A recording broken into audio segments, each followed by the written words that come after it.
పవిత్రతకు మారుపేరుగా ఉండే తిరుమల రాజకీయాలకు కేంద్ర బిందువుగా మారింది ఇప్పుడు.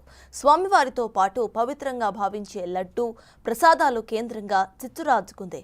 లడ్డూ ప్రసాదాల తయారీలో యానిమల్ ఫ్యాట్ వినియోగించారన్న ఆరోపణలు ఇప్పుడు ఆంధ్రప్రదేశ్ను కుదిపేస్తున్నాయి.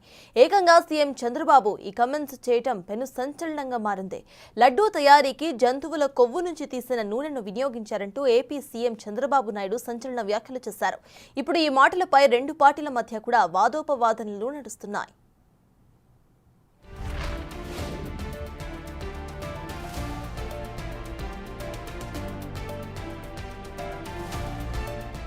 వైసీపీ హయాంలో తిరుమల కొండపై అక్రమాలు జరిగాయని టీడీపీ మొదటి నుంచి కూడా చెప్పుకుంటూనే వస్తుంది.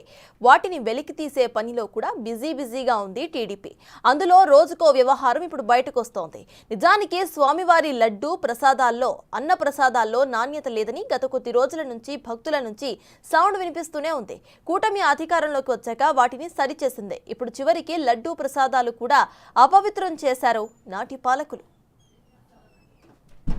కడాన తిరుమల లడ్డు కూడా నాసి రకం. నాకైతే ఆశ్చర్యం వేస్తుంది. ఎన్ని కంప్లైంట్ చేసినా కడాన వెంకటేశ్వర స్వామి పవిత్రతను దెబ్బతీశారు.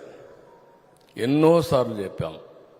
అక్కడ ఎంత దుర్మార్గంగా ప్రయత్నం చేశారంటే అంత దుర్మార్గంగా ప్రవర్తించారు.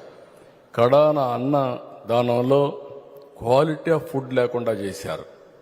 దేవుని దగ్గర పెట్టే ప్రసాదం అపవిత్రం చేసే విధంగా ఓసారి బాధేస్తుంది. నాసి రకమైన ఇంగ్రీడియంట్సే కాకుండా ఎనిమల్ ఫ్యాట్ కూడా వాడారని. ఏది గీకు బదులు ఈరోజు స్వచ్ఛమైన గీ తెమన్నాం, ప్రక్షాళన చేయమన్నాం.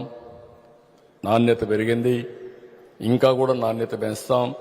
అల్టిమేట్గా వెంకటేశ్వర స్వామి మన రాష్ట్రంలో ఉండడం మనందరి అదృష్టం. ప్రపంచం అంతా మన దగ్గరికి వచ్చే పరిస్థితికి వచ్చారు. అలాంటప్పుడు వెంకటేశ్వర స్వామి పవిత్రతను కాపాడుకోవాల్సిన బాధ్యత మనందరిపైన ఉంది. ఇది కూడా చేస్తామని చెప్పి కూడా నేను మీకు తెలియజేస్తున్నా. చంద్రబాబు వ్యాఖ్యల్లో నిజముందని అన్నారు టీటీడీ మాజీ బోర్డు సభ్యుడు ఓవి రమణ. నెయ్యి కోసం బయట నుంచి దిగుమతి చేసుకున్న యానిమల్ ఫ్యాట్ ను ఇందులో కలుపుతారని తెలిపారు. లడ్డు నాణ్యత బాగా తగ్గింది. లడ్డు నాణ్యత తగ్గడానికి ముఖ్యమైన కారణం నెయ్యి. ఆ నెయ్యి ఏ నెయ్యి అయితే వాడాలో స్వచ్ఛమైన ఆవు నెయ్యిని మాత్రమే ప్రసాదాల తయారీకి ఉపయోగించాలి అని దిట్టంలో ఉంది, శాస్త్రంలో ఉంది, అది టీడీలో ఉంది. ఆ అనువాయితీని పక్కన పెట్టి జంతువుల నెయ్యితో లడ్డు ప్రసాదాలు తయారు చేశాడని ఒక స్టేట్మెంట్ ఇచ్చాడు. లడ్డు ప్రసాదాల నాణ్యత మీరు చరిత్ర తీసుకుంటే ఆవు నెయ్యే కావాలి. ఆవు నెయ్యి తయారు చేయగలిగే సంస్థలు ఈ భారతదేశంలో ఎక్కడున్నాయి అంటే, ఒకటి కర్ణాటక, రెండు తమిళనాడుకు సంబంధించిన ఆవు నెయ్యి ఈరోడు ప్రాంతంలో మాత్రం ఆవు నెయ్యి దొరుకుతుంది.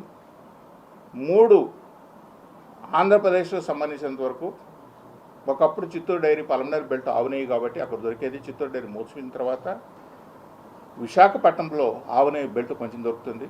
ఈ మూడు వదిలేస్తే పంజాబ్లో దొరుకుతుంది ఆవు నెయ్యి. ఈ నాలుగు ప్రాంతాల తప్ప భారతదేశంలో ఆవు నెయ్యి దొరికే ప్రదేశం లేదు. విశాఖపట్నం ఉండే ప్రాంతంలో వాళ్ళ దగ్గర ఆవు నెయ్యి కొంచెం ఉన్నా తిరుమల తిరుపతి దేవస్థానానికి సంబంధించినంత క్వాంటిటీ సప్లై చేయలేం కాబట్టి వాళ్ళు కూడా ముందుకు వెళ్ళకపోయిన సందర్భం.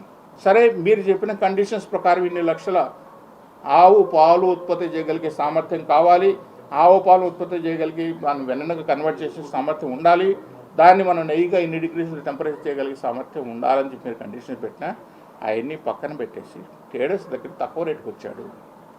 సరే, ఆ ట్రేడర్కి ఎట్లా వచ్చింది నెయ్యి? ఇప్పుడు ఆల్ఫా అనే ఒక సంస్థ ఢిల్లీలో ఉంది. కర్ణాటక నుంచి ట్యాంకర్ కావాలంటే 4 గంటలు 5 గంటలు 6 గంటల లోపల ఇక్కడికి ట్యాంకర్ రీచ్ అయిపోతే కొండకు నెయ్యి అవసరం అవుతుంది. ఒక ఢిల్లీ నుంచి ఒక ట్యాంకర్ రావాలంటే 8 రోజులు 7 రోజులు పడుతుంది. మరి ఆల్ఫా సంస్థకు ఇంత నెయ్యి ఎక్కడి నుంచి వచ్చిందంటే, విదేశాల నుంచి బటర్ ఆయిల్ ఇంపోర్ట్ చేసుకునేవాళ్ళు. బటర్ ఆయిల్ అంటే నెయ్యి కంటే ముందు తయారు చేసే ముందు మనం ఇంతకుముందు మీకు చెప్పినట్లు వెన్న. ఆ వెన్న 2 రకాలుగా వెన్న, గేదె నెయ్యి ఉంటుంది, ఆవు నెయ్యి ఉంటుంది, జంతువుల నెయ్యి ఉంటుంది, రకరకాల నూనెలన్నీ ఉంటాయి. ఈ బటరాయిలో ఒక ఫ్యాట్ కంటెంట్లో తీసుకొచ్చిన బటరాయిలను తీసుకొచ్చి ఆ బటరాయిలను ప్రాసెస్ చేసి కలర్ మిక్స్ చేసి, ఎందుకంటే ఆవు నెయ్యి ఒక్కటే పచ్చగా కనిపిస్తుంది, గేదె నెయ్యి తెల్లగా ఉంటుంది. ఆవు నెయ్యి అనేది ఏంటంటే కుకింగ్లో స్మెల్ వస్తుంది, ఫ్రాగ్రెన్స్ వస్తుంది, ఆ సువాసన కానీ రుచి కానీ మనం వండే కొద్దీ వస్తుంది. గేదె నెయ్యిలో ఏంటంటే ప్యాకెట్ ఓపెన్ చేస్తేనే స్మెల్ వస్తుంది. ఈ ఆవు నెయ్యి కోసం పచ్చగా ఉండటం కోసం ఏంటి కలర్ కలిపి బయట నుంచి బటర్ ఆయిల్ ఇంపోర్ట్ చేసుకొని విదేశాల నుంచి ఆ నెయ్యిని తీసుకొచ్చి కొన్ని ఏళ్ల పాటు దేవస్థానం సప్లై చేశారు. లడ్డు నాణ్యత. గత వైసీపీ ప్రభుత్వ హయాంలో ప్రసాదం తయారీకి ఉపయోగించే పదార్థాల విషయంలో అనేక వివాదాస్పద నిర్ణయాలు తీసుకున్నారు. మంచి క్వాలిటీ నెయ్యి ఇచ్చేవారిని తొలగించేశారు. తమ ఇష్టం వచ్చిన వారికి ఆ కాంట్రాక్ట్ను ఇచ్చారు. వారు యానిమల్ ఫ్యాట్ను పంపించారని తాజాగా పరిశోధనల్లో తేలింది. దాంతో ఆ కాంట్రాక్టర్స్ను ఆపేసించింది ప్రభుత్వం. ఈ విషయం ఇప్పటి వరకు బయటకు రాలేదు. అయితే చంద్రబాబు బయటపెట్టడంతో శ్రీవారి భక్తుల్లో విస్తృత చర్చ జరుగుతోంది.